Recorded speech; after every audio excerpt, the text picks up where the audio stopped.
So that was a big thing for us to be able How to many do. movie theaters were in Douglas? Well, at one time, the first one was the Rivoli Theater. A lot of people pronounce it differently, but back then it was called the Rivoli. I don't know what correct pronunciation is. And it was next door to Sims Funeral Home. But back then it wasn't Sims Funeral Home, it was Stapleton's boarding house. Uh-huh. And Mrs. Stapleton ran a boarding house. A lot of the teachers and the men who were employed downtown in the stores lived at the boarding house right there because it How was about that? near and easy to get to and so Just across forth. the street. Yeah, but the Rivoli Theater started in the late 20s. And I can remember the first talking movie. Really? It was Al Jolson in something. I can't remember the name of it, but it was Al Jolson. And back then, it was such an unusual thing that when the sound came on, the sound was awful. Right. But when the sound came on, everybody hollered, said, "Oh my land!" Scared to death, like it was something awful. So that was in the late 20s when that happened. But then the movies went on, and then they moved, the theater where the Martin is now. So we enjoyed that part of it for certain. And then back then, I think we were more involved in community things. Right. When any time that the community had any kind of an entertainment or any kind of a celebration, everybody went. Yeah.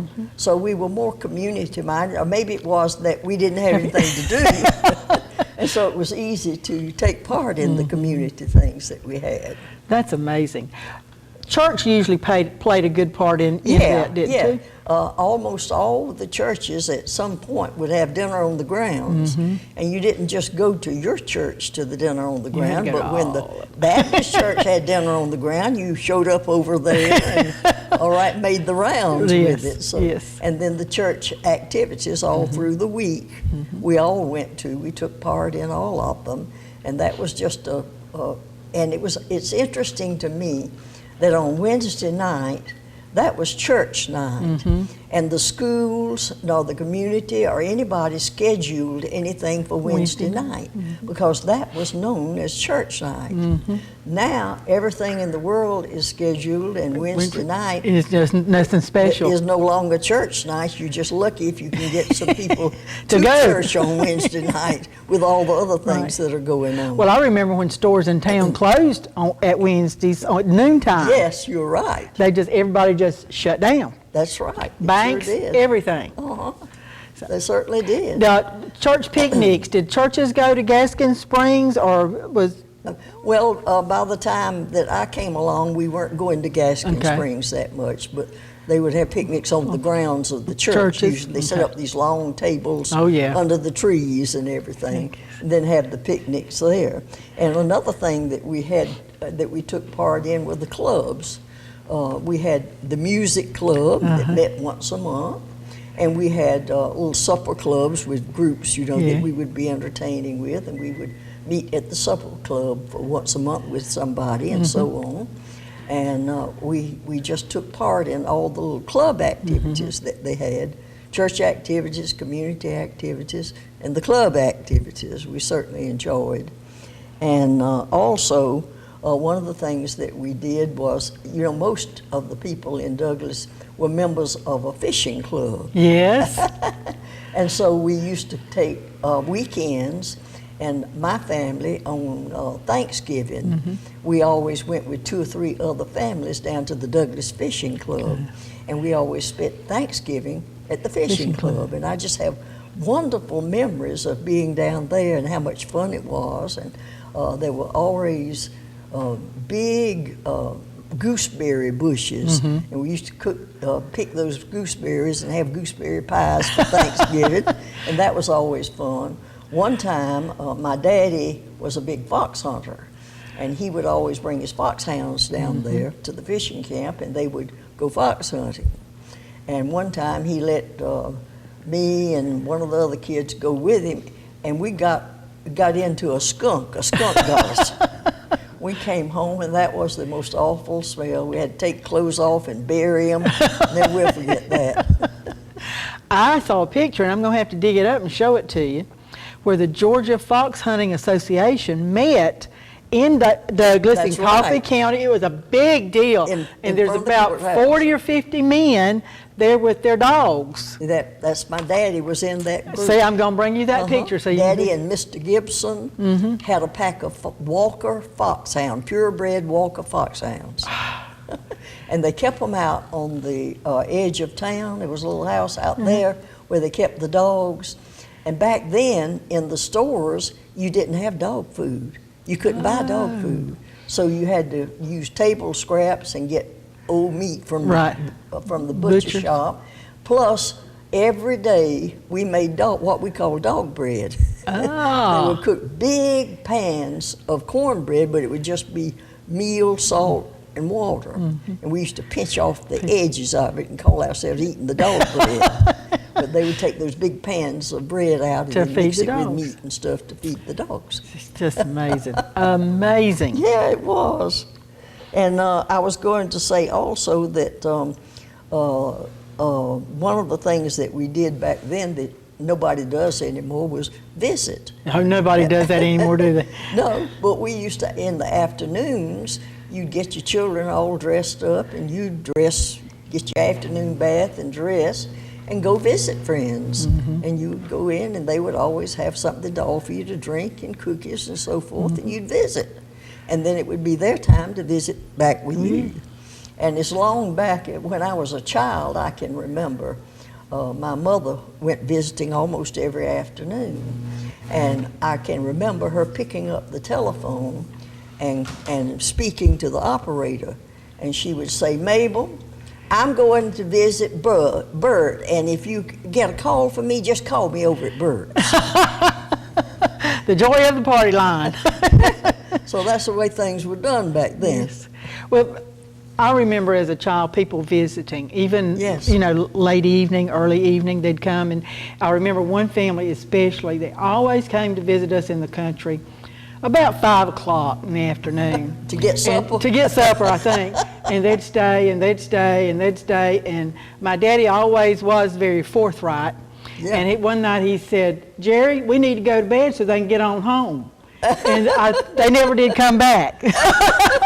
So I guess that's what it took. But porches we used to be outside. Yeah. You could always stop and visit with the Mobleys or the Fletchers or whatever because they were sitting on their porch. Yes. And now we're all inside with a machine in front of us. Absolutely. So we're disassociated from friends and family. I think another thing that we did a lot of, we played games. We played card games and board games. And you would invite someone over for supper or for dinner. And cards. And then you would play cards or you'd play board games. Pachisi and all that, checkers or whatever else you could play. Well, do you remember a game called Sit Back? I sure do. My grandmother played it all the time. That and Pinochle. I can't remember how. I was too young to play. They wouldn't let me play. But I remember Sit Back. You know. It wasn't just bridge, it was all kinds of games. I also remember growing up, the elementary schools would have fundraisers, and you'd have donkey basketball, or womanless beauty pageants, or Jim and Jesse and the Virginia Boys. There is not a country elementary school in Coffee County that Jim and Jesse and the Virginia Boys did not come and play. I know. And that's when you had an honest to God Halloween carnival. Of course, you can't do those anymore, you know, you can't do those. But we had all kind of scary things and a hayride and everybody, like you said before, the whole community participated. That's right.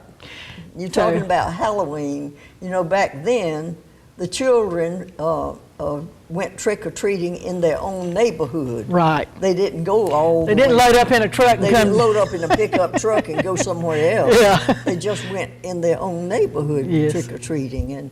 And you cooked things. You made homemade candy and put in little bags. And it was safe to eat. Or you made cookies. Yes. And you gave out your homemade cookies. So you cooked things for Halloween. You didn't just buy candy. There was a lady in West Green that made candied apples, and oh, they were so good. That's the only place I wanted to go. I just wanted that candy apple. We were talking the other day, some of us were, about the old Farm Bureau meetings in the communities every month, and there was a home demonstration club.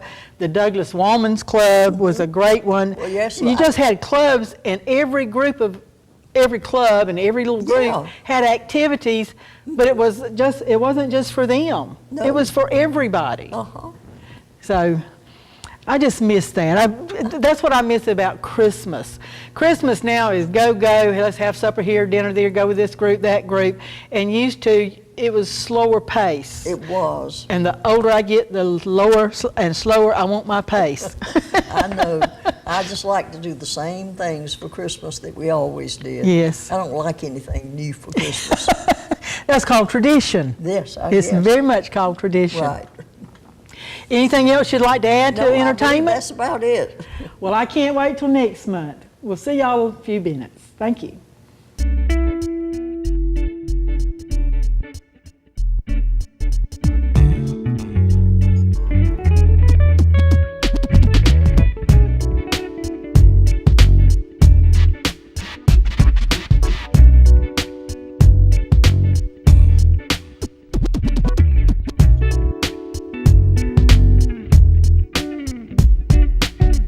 One time.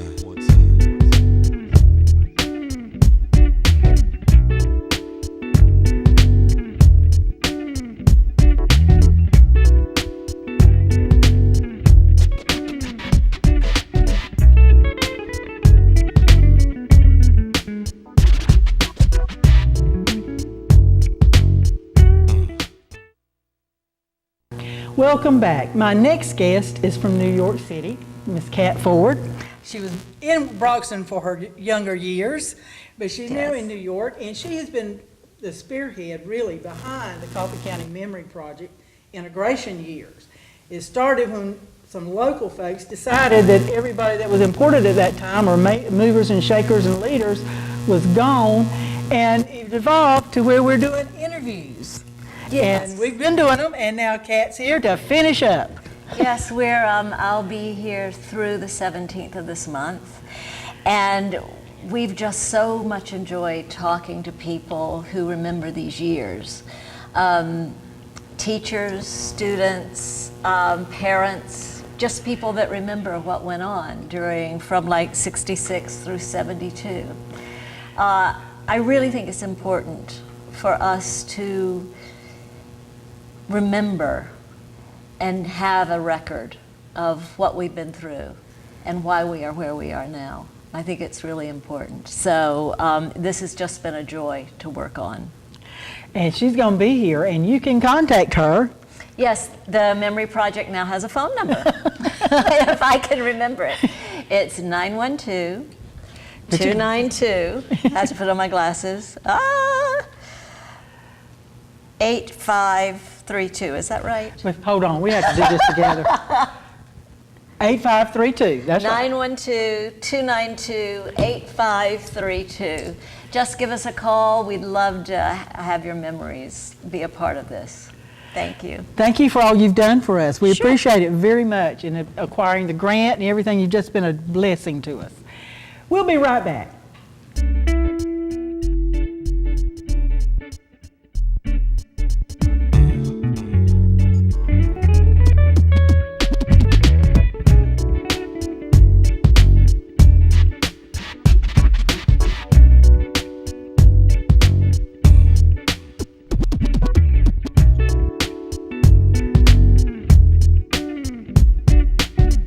One time.